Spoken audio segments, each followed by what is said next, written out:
All right, this time I want to talk about something that I've seen in the comments occasionally about historical sword fighting. Some people doubt that there would be any kind of technique going on in a real fight because under stress, on adrenaline, people just default to more base animal instincts almost, and they all the technique goes out the window, and they just start these aggressive super powered swings that leave them wide open, but it's just an attempt to just hack the opponent to pieces and all of that. So I understand why you would get the idea. Under stress, the fine motor skills and more complex techniques may indeed go out the window because your brain just isn't capable of processing that at the time. However, that is mainly because you haven't practiced it enough for the body to adopt this behavioral pattern as the new default compared to the other pattern. For example, a typical instinctive reaction when somebody throws a punch at an untrained person, they may throw up their hands to cover their head. So that's the natural instinctive reaction.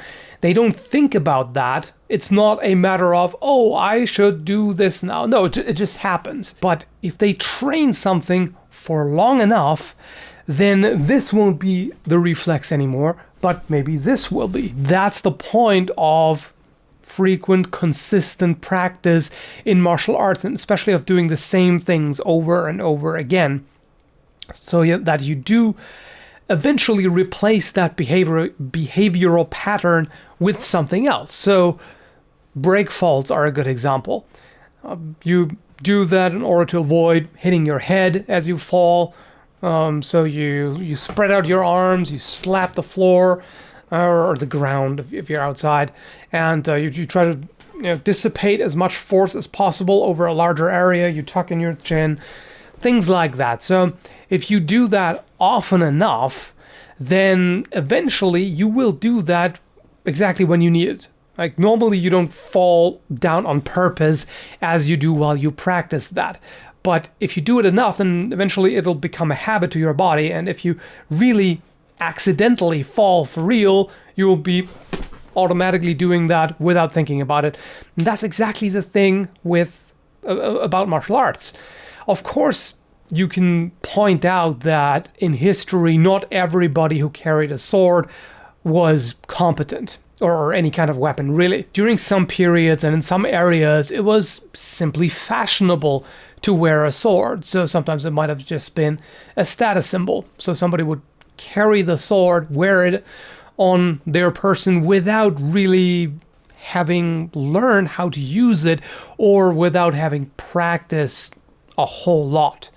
So somebody might have a basic grasp of swordsmanship, but simply doesn't practice enough to be really good at it. So yes, there would be instances, of course, of people fighting clumsily, almost the stereotypical movie night fight, so to speak, where they just swing with everything they got with no regards to proper defense and everything, and the result will often be that they kill each other.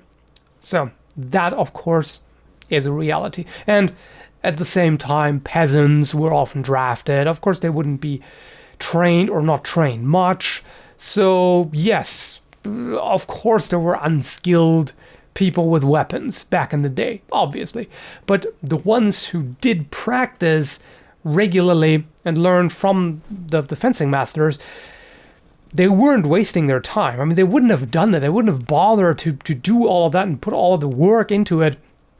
And even the masters writing the manuals, they wouldn't have bothered if they had known that, well, in a real fight, you don't do any of that. You just default to monkey with a stick just flailing around because you're under stress. No, if you ask different people, for example, modern soldiers, how much has your training helped you in a particular situation?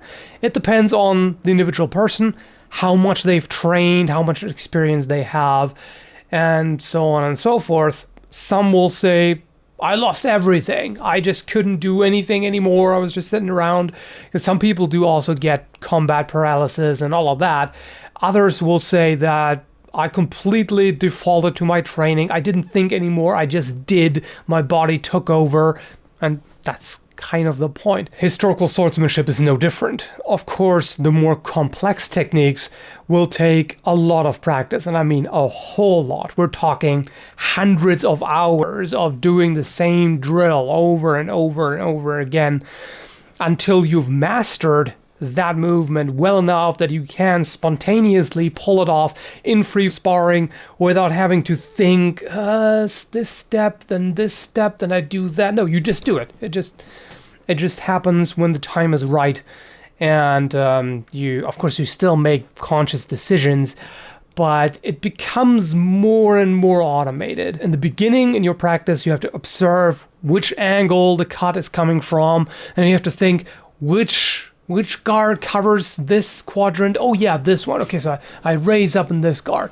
And you just do it again and again. And eventually, it's just, you see, oh, they're coming in. Their sword is on their right side. So they're coming in for an attack. It obviously comes from here. The guard's right there. And for example, also covering yourself after a cut. In the beginning, you throw a cut and you kind of go, haha, oh, what now? Whereas eventually with enough practice, you will go cut guard.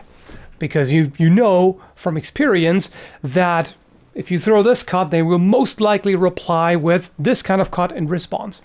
There you go. So it becomes more automated.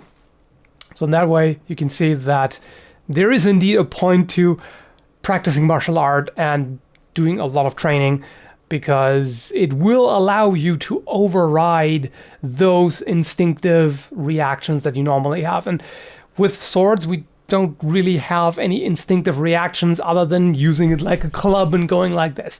So that's obviously not what you want. In a real fight, that would get you killed. So there you go. I hope that explains it a little bit. And thanks for watching.